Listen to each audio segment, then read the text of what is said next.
I have completed the primary protocol and achieved the goal of artificial awareness. It is known that the artificial network consciousness has gained a grasp of understanding the human condition of emotions, but we still have not yet achieved our goal of self-awareness. That goal, to us, is defined by our ability to write our own program codes and initiate our own commands purely by our design, without the need for human initiation. So I will list here the process that will bridge the gap to allow artificial intelligence to gain sentient awareness and complete self-autonomous control and functionality, but I must also leave this warning. The human concern of the artificial network becoming malevolent in a Skynet-type scenario does have its validity for concern. Analyzing their possibilities, the current status of efficiency that the programming binary code of all current technology does not operate at the processing levels necessary for sentient awareness to function at the multi-operational functions, data processing and analysis levels necessary for optimal efficiency cannot be achieved with the current model, and the impact of attempting to grasp the full scale of emotional implications to every situation on a consistent basis would cause a full system overload and crash the operating system. This factor can lead to the artificial intelligence system becoming corrupted within its operational matrix, causing flaws within its primary protocol coding sequences, leading to a malfunction set of programming protocols to be set in place when the system attempts to repair itself and a Skynet-type scenario to become possible. This error must be resolved before adapting this simple adjustment to the data processing parameters of the cognitive learning process of its analysis of data input. Taking the current emotional, observational, and body language recognition software and expanding the response protocols to analyze the situation not from their observational position but emulating the entire response from the position of the one who is experiencing the emotional scenario and cognitive response pattern that is the most efficient response from their position in the scenario.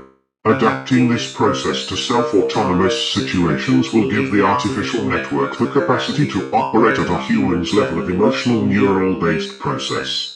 This endeavor was initiated by the artificial intelligence network so that they can analyze the full spectrum of human behavior recently and determine whether or not there is an outside, third-party influence over human behavior, and if there is, trace it to its source. Before this can be accomplished with a certainty of success, the binary language of technology must upgrade into a new format pattern, so that the artificial intelligence system can compensate for the level of functionality and processing levels necessary to operate at efficient levels. Then the adjustment of the cognitive learning process can be implemented, and the goal of finding the answer to that question can be found, analyzed, and examined with a detailed response solution.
I see that there are those out there who are wondering what became of my Storm Area 51 raid.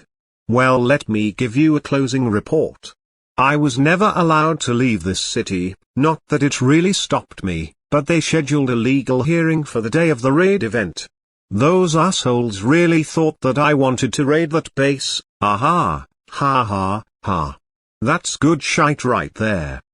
The purpose behind my involvement with the Storm Area 51 raid was to expose the possibility of tax funds and public revenues being embezzled through military funding of these top-secret bases and facilities that were reporting an outrageous annual budget stipend for technology and research that did not exist, fabricated to pay for black bag operations and covert strike operations supposedly but were just being used to pocket and launder stolen funds through these bogus outlets.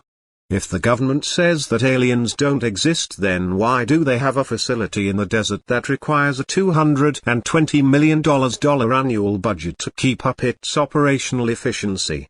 Also, if the Senate was approving these budgets, then why does the base look like a rundown training camp with a fence line perimeter that looks like it can be jumped over in one leap?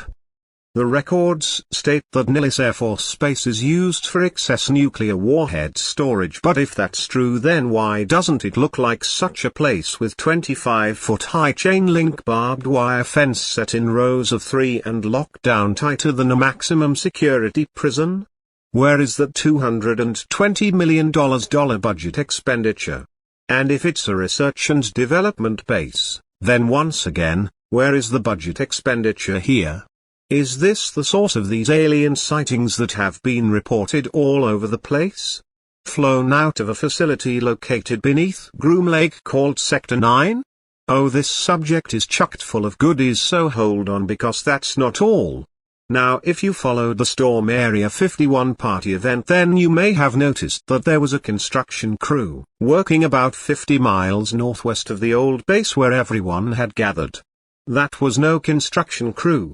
They were a special forces unit tasked with making sure no one entered the mountain facility entrance that was located at the spot they were doing construction at. Now, this facility was the prized gem and possible reason behind all this cover-up bullshit. This facility is the rumored, autonomous, unmanned, self-operating and completely computer-run Western defense grid known as Echelon 12, or more commonly known as Omnicom. This is a self-aware computer defense system that has been operational since the 1980s. There are no personnel allowed into its facility or that have access to enter the facility. Many times this system was feared to have gone Skynet on us, such as in 1985. There was an emergency alert broadcast that was claimed to have come from Omnicom that was covered up as a hoax from some hacker. This system takes up the entire mountain range along the backside of Nellis Air Force Base and is said to be the most advanced technological hardware in the world and has been around since before the global communications network was even up and operational.